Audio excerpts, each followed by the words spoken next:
तो अर्जेंट का ताल्लुक जो है वो वक्त की कैद में होता है, और इम्पोर्टेंट का ताल्लुक किसके साथ होता है? विजन के साथ होता है।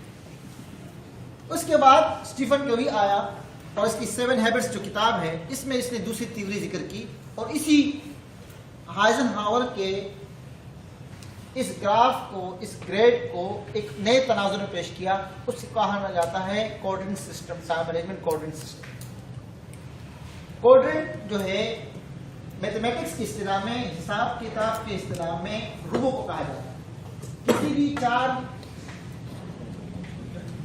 हिस्सों में तकसीम करने वाले जुज़ का जो रुबो हिस्सा होता है, 1/4, उसको कोऑर्डिनेट कहते हैं। उसको क्या कहते हैं? उर्दू में भी इस्तेमाल होता है, कहते हैं क्वार्टर, उसी से कोऑर्डिनेट निकला है। तो मैथमेटिक्स के इस्लाम में एक मुरब्बा शक्ल की चीज को अगर 4 बराबर हिस्सों में तकसीम किया जाए, उस 1/4 को क्या कहते हैं? कोऑर्डिनेट कहते हैं, रुबो कहते हैं। जैसे आप लोगों ने मिरास में पढ़ा है कि एक जो है रुबो है 4 का, एक रुबो है किसका? 4 का। तो रुबो जो है वो उसी का नाम कोऑर्डिनेट है। तो स्टीफन कवी ने एक दूसरी थ्योरी पेश की, कहते हैं कि Q1, Q2, Q3, Q4। क्या मतलब? उसी हाइजनहावर के मजीद उसको तरक्की देकर नई शक्ल डिजाइन की और कहा कि Q1 जो है उसको कहा जाएगा जो इंपॉर्टेंट भी हो और अर्जेंट भी हो, जो इंपॉर्टेंट भी हो और Q2 उसे कहा जाएगा जो इंपॉर्टेंट तो हो लेकिन अर्जेंट न हो। तीसरा वो कहता है कि Q3 जो है वो कहलाती है जो अर्जेंट हो लेकिन इंपॉर्टेंट ना हो, और Q4 जो है ना इंपॉर्टेंट होती और ना ही अर्जेंट होती। दुनिया में जितने भी काम होंगे हमारे साथ वाबस्ता, वो इन 4 ही के दायरों में आएंगे, इससे 4 से बाहर नहीं निकल सकते।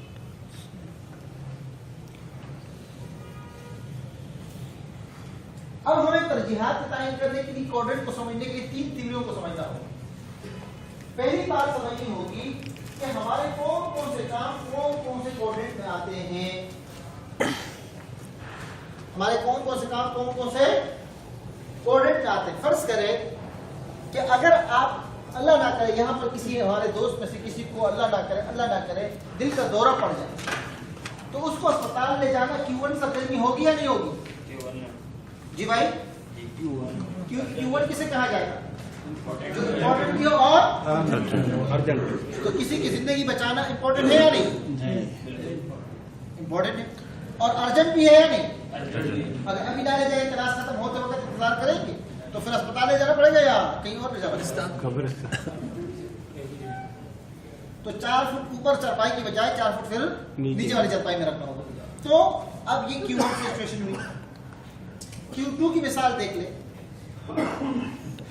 हज करना एक अहम फरीजा है, बिल्कुल अरकान इस्लाम में से है, साहब इस्तिताअत आदमी पर हज लाजिम है जी। उसके लिए तैयारी रखना अहम है, लेकिन क्या अर्जेंट भी है? नहीं, वक्त तय है। बल्कि अगर आदमी के पास वाजिबी होती है तो फुक़हा का इख्तिलाफ है कि वो एक और वाजिब होगी या जो तराकी भी कर सकते, तराकी भी जा सकते, लेकिन अहम है ना, तकमील इस्लाम में से है, अरकान इस्लाम में से है। अब अहम है लेकिन अर्जेंट नहीं है। बिजली का बिल आता है, उसमें लिखा होता है कि आप भर लो, लेकिन 10 दिन होते हैं, लिहाजा अगर 4 तारीख को ना भरा तो कल 5 को भर सकते हैं, 6 को भर सकते हैं। अहम है लेकिन अर्जेंट नहीं। लेकिन अगर आपने 10 तारीख को अब आखिरी दोपहर में बंद हो रहा है, उस वक्त क्या बच जाएगा? क्यों बंद हो जाएगा? इम्तिहान है, उसकी तैयारी करनी होती है, पता है कि 1 महीने बाद है, तो अगर आज नहीं की तो कल हो सकती है, परसों हो सकती, लेकिन अगर उसे आज नहीं किया तो कल। लेकिन कभी ऐसा भी हो सकता है कि वो दिन आ जाए और तैयारी ना की तो वो ही Q2 जो है क्या बन जाएगा? Q3 क्या है? जो इंपॉर्टेंट तो ना हो लेकिन अर्जेंट, इंपॉर्टेंट ना हो लेकिन क्या हो? मिसाल के तौर पे अभी यहाँ पर जो है होटल वाले कहें कि भाई आप लोगों ने बहुत ही अच्छा तरीके से हमें वो किया, लिहाजा हम आप लोगों को पार्टी दे रहे हैं और अभी जो है बेहतरीन खाने के इंतजाम हो रहा है, आप लोग सब खा लो, लेकिन 5 बजे तक। ये खाने की जो सर्विसेज है इससे फायदा लेना अर्जेंट है या नहीं? क्योंकि आज ही 5 बजे तक उससे इस्तीफादा लिया जा सकता है, तो अर्जेंट हुआ या नहीं हुआ?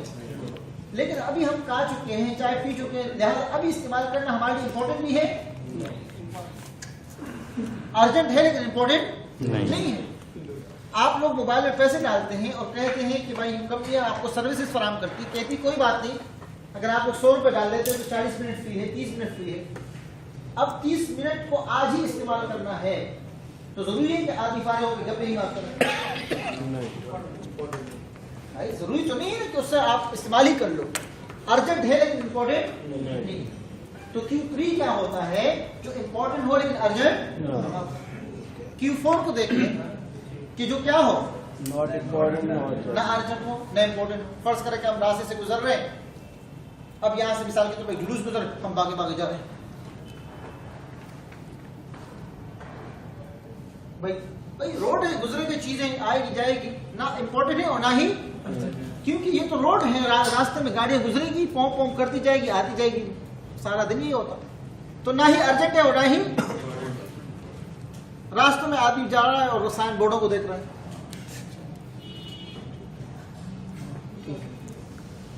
ना ही अर्जेंट है ना ही एक आदमी जिसको सिगरेट पीने की आदत ही नहीं है, वैसे कहते चलो यार एक कष्ट ले लेते हैं, तो ना इंपॉर्टेंट है और ना ही। तो सबसे पहले हमें इस कॉन्सेप्ट को समझना होगा कि हमारे कौन कौन से काम कौन कौन से क्वाड्रेंट में आते हैं। जब इसके तायन हो जाएगा तो ज़हन में सवाल पैदा होता है, यार हम क्या हमेशा बैठ के यही सोच रहे हैं ये काम इस खाने में डालो, ये इतना बारे कौन है? तो हाँ, शुरू में ऐसा ही करना हो, क्योंकि जहन आदि नहीं हुए ना इन चीजों का। आप में से कितने लोग गाड़ी चलाना जानते हैं? बाइक हो, मोटरसाइकिल हो, सब। आप बताएं कि जब जिस वक्त हमने मोटरसाइकिल सीखी थी या साइकिल सीखी थी या गाड़ी सीखी थी, तो कितनी मतलब हम पेडल की तरफ देखते थे, कितनी मतलब हम स्टीयरिंग की तरफ देखते थे, कितनी मतलब हम गियर की तरफ देखते थे?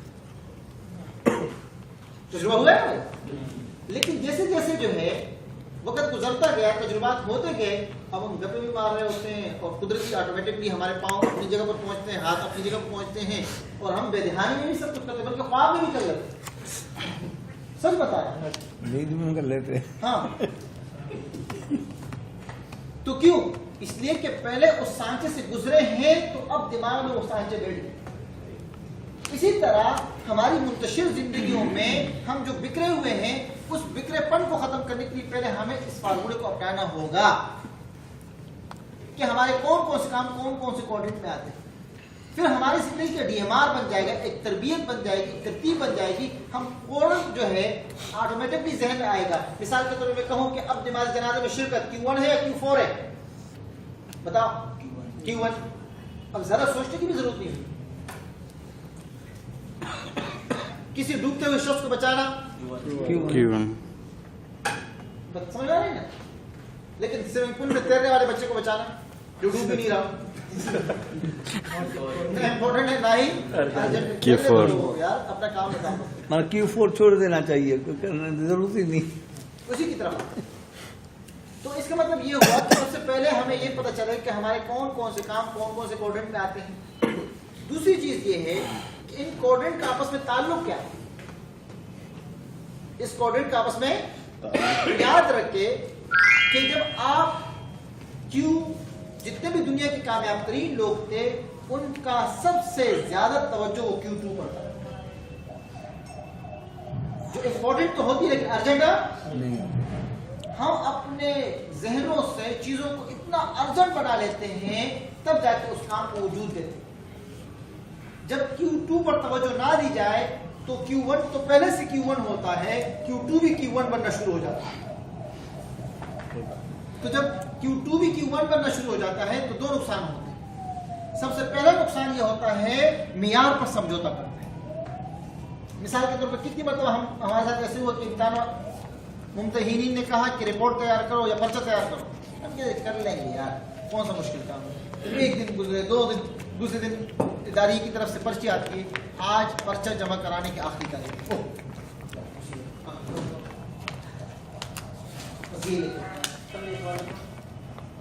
अब उसमें जो हम पर्चा बनाते हैं वो गैर म्यारी, या तो बहुत मुश्किल होता है या बहुत ही आसान दे देते हैं। क्यों? इसलिए कि अब Q2 क्या बना? Q1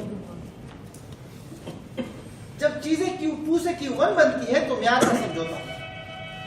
नंबर 1 खराबी। दूसरी खराबी क्या होती है कि Q2 से जब Q1 जिंदगी बनती है तो जिंदगी बहरान का शिकार हो जाती है। किसका शिकार हो जाती है? इसे कहते हैं मैनेजमेंट क्राइसिस। ये वो मैनेजमेंट क्राइसिस होते हैं कि आज आप सड़कों पे देखें हर शख्स दौड़ रहा हो। क्यों? रात को देर से सोया तो सुबह देर से उठेगा, सुबह देर से उठेगा तो काम पे जल्दी पहुंचेगा, काम पे जल्दी पहुंचेगा, काम किए नहीं, ट्रैफिक जाम हुई, बेतरतीब। अब एक ज़हनी अज़ीम, एक कशमकश की जंग चलती है और जिंदगी है कि वो बहरान खत्म ही नहीं होता। ये काम ही बाकी है, ये काम भी अधूरा, वो काम यार क्या करें यार, फिर ये भी डर होता है बिजली चली जाए, ये हो जाए तो क्या होगा, ये अंदेशे और अंदेशे। तो जब हम Q2 पर फोकस नहीं करते हैं तो जिंदगी क्या हो जाती है? मैनेजमेंट क्राइसिस के शिकार हो जाती है। किसकी क्राइसिस के शिकार हो जाती है? मैनेजमेंट क्राइसिस के शिकार हो जाती है और जिंदगी बहरानी कैफियत में आ जाती है।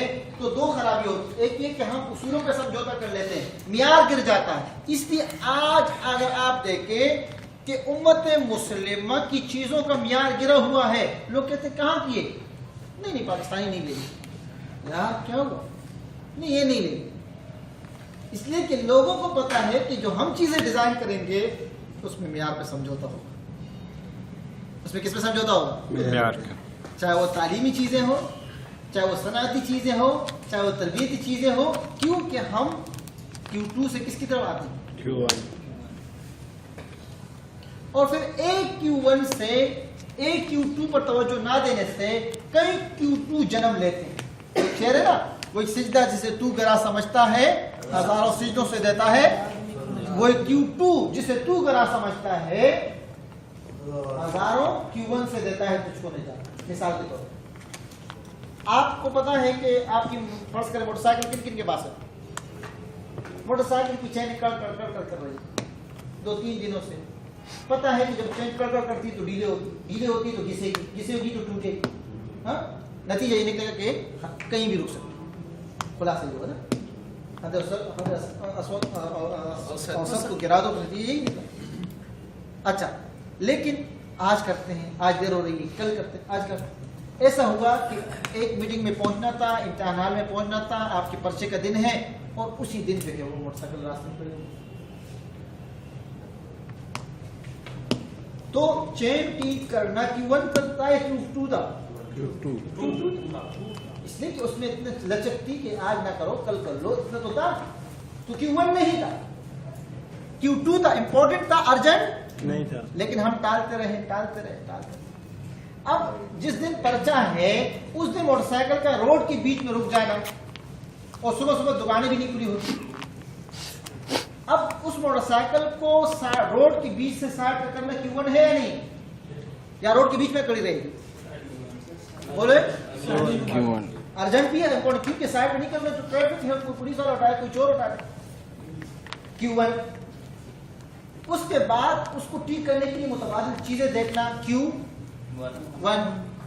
इसके बाद अगर वो नहीं मिल रही है, अपने पर्चे के लिए इम्तिहानी हाल पर पहुंचना, वक्त पर पहुंचना, इम्तिहान ज़ाहिर होने से बचने के लिए भागम दौड़ी करना, मुतबादिल सवारी का इंतजाम करना Q1। तो एक Q2 पर जब फोकस नहीं हुआ, कितने Q1 को जन्म दिया? तो इसलिए कोडेंट की दूसरी तीव्री ये है कि हर एक कोडेंट का दूसरे कोडेंट से एक रब्त है, एक ताल्लुक है।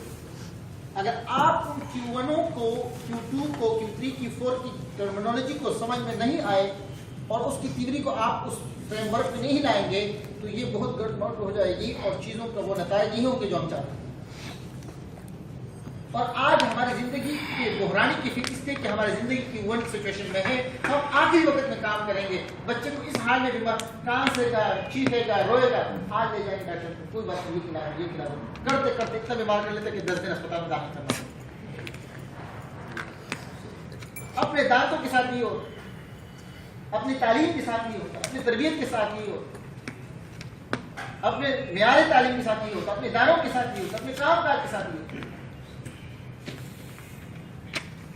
फिर जब नतीजा आता है हम क्राइसिस में आ जाते हैं, टेंशन में आ जाते हैं, प्रेशर में आ जाते हैं। जी सर कुछ तवक्कुल का भी इसमें दखल है, जी बिल्कुल। तवक्कुल करनी चाहिए। तवक्कुल जो है, इस पर बहुत सारे मुहक्किकीन ने बात लिखी कि तवक्कुल किस चीज का नाम है। तवक्कुल नाम है असबाब इख्तियार करके नतीजा अल्लाह पे छोड़ना। तवक्कुल का मफहूम ही गलत लोगों ने लिया ना। तवक्कुल इस चीज का नाम नहीं कि असबाब इख्तियार ना किए जाए। तवक्कुल नाम ही इस चीज का है कि असबाब इख्तियार किए जाए जितनी ताकत हो और नतीजा किसको छोड़ा जाए, अल्लाह पे छोड़ दिया। एक भी सहाबी आते हैं कि अगर जो है ऊँटनी के जो है वो पैर बांधना बेहतर है या उसको खुला रखना बेहतर है, तो क्या फरमाया मफहूम में? पैर बांध दो फिर तवक्कुल कर लो, यानी असबाब इख्तियार कर लो फिर क्या करो। तो ये भी गलत फहमी है। ठीक है, तो इस थ्योरी में ये बात समझ में आई। तीसरी थ्योरी क्या है कि इन कोऑर्डिनेट आपस में जो है इसको हम मैनेज कैसे करें।